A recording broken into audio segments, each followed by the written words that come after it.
আমার কত বড় একটা স্বপ্ন আছে বগুড়াকে নিয়ে, এবং ইনশাল্লাহ আমি মৃত্যুর আগ পর্যন্ত সেটা চেষ্টা করে যাব তোমাদের জন্য একটা একাডেমি ইনশাল্লাহ অবশ্যই করে দেব।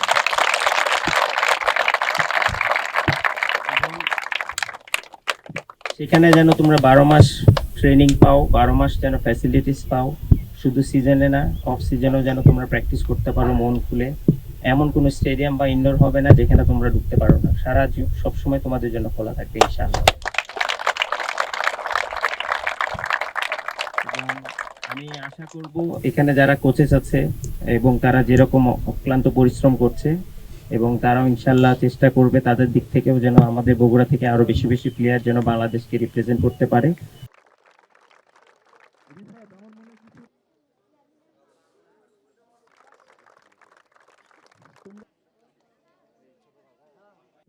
এবং সেই সাথে শফিক রয়েছে, আকাশ রয়েছে, অনেকে জিনিসগুলো তোমরা ফলো করবা, শুধু খেলাটা না। মিষ্টিমুখ করাচ্ছে আমাদের ক্ষুদে ক্রিকেটাররা যারা স্বপ্ন দেখে। সবাই একটু Next level, well done, side by side, free. এখানে আমি লাস্ট আন্তর্জাতিক ম্যাচ খেলেছি 2006 সালে, সেটা অনেক আগে, এবং সেটা টেস্ট ম্যাচে খেলেছি।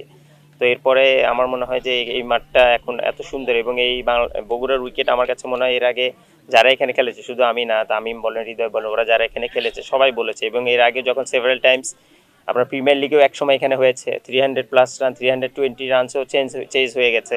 তো আমার মনে হয় যে one of the best wicket বাংলাদেশের মধ্যে। তো আমার মনে হয় যে এটা খেলে যদি ইন্টারন্যাশনাল ক্রিকেট আসে, ডেফিনেটলি বাংলাদেশের জন্য অনেক বড় একটা পাওয়া হবে আবার।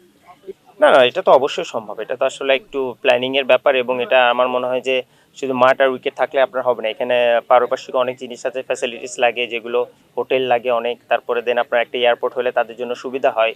এবং আমাদের যেটা সবচেয়ে বড় সমস্যা যেটা আমি জানি এখন, যে আমাদের ড্রেনেজ সিস্টেমটা এখন নাই, এখন এখানে পানি নিষ্কাশনের ব্যবস্থাটা, যেটা আপনারা দেখেছেন যে এনসিএল এ T20 এখানে কিন্তু দিয়েছিল, বাট আনফর্চুনেটলি বৃষ্টি হওয়ার কারণে আমরা ওই খেলা থেকে বঞ্চিত হয়েছে। তো আমার মনে হয় যে ইন ফিউচারে যদি এই ড্রেনেজ সিস্টেমটা ঠিক করে এবং আর ছোটোখাটো কিছু বিষয় যদি ঠিক করে, ইনশাল্লাহ তাহলে খুব শীঘ্রই এখানে ইন্টারন্যাশনাল খেলা হওয়ার জন্য যা যা দরকার সেটা হয়ে যাবে ইনশাল্লাহ। প্লেয়ার, ক্রিকেটের মানুষ, আমরা ক্রিকেটের কাছ থেকে যদি কোনো কিছু আপনি সংবর্ধনা পেয়ে থাকেন বা কোনো, এগুলো অবশ্যই সামনের দিকে আপনাকে ইন্সপায়ার করে ভালো কিছু করার। আর নিজেকেও এখন আরও অনেক ইয়াং মনে হচ্ছে, ইয়াং প্লেয়ারদের সাথে শেয়ার করে। তো হ্যাঁ, অবশ্যই ভালো লাগছে। আর জামিল ভাইকে অসংখ্য ধন্যবাদ এরকম একটা আয়োজন করার জন্য। আর ইনশাল্লাহ চেষ্টা থাকবে। আর ওদের জন্য আমি যেটা বলেছি যে আমার বলার চেয়ে আমার কাছে মনে হয় যে সেই ফ্যাসিলিটিসগুলো যেটা আমরা হয়তো যখন শুরু করেছি এরকম পাইনি, তো সেই জায়গা থেকে যেন ওরা বঞ্চিত না হয়, সেই দিক থেকে শুধু আমার না, আমার মনে হয় যে বিসিবি রিলেটেড এবং এখানে আরও যারা আছেন বড় বড় প্রাইভেট কোম্পানিগুলো যদি একটু এগিয়ে আসেন, আমার মনে হয় যে এই দিকটা থেকে আমরা ইনশাল্লাহ বাংলাদেশকে আরও অনেক বেশি সাপোর্ট দিতে পারি।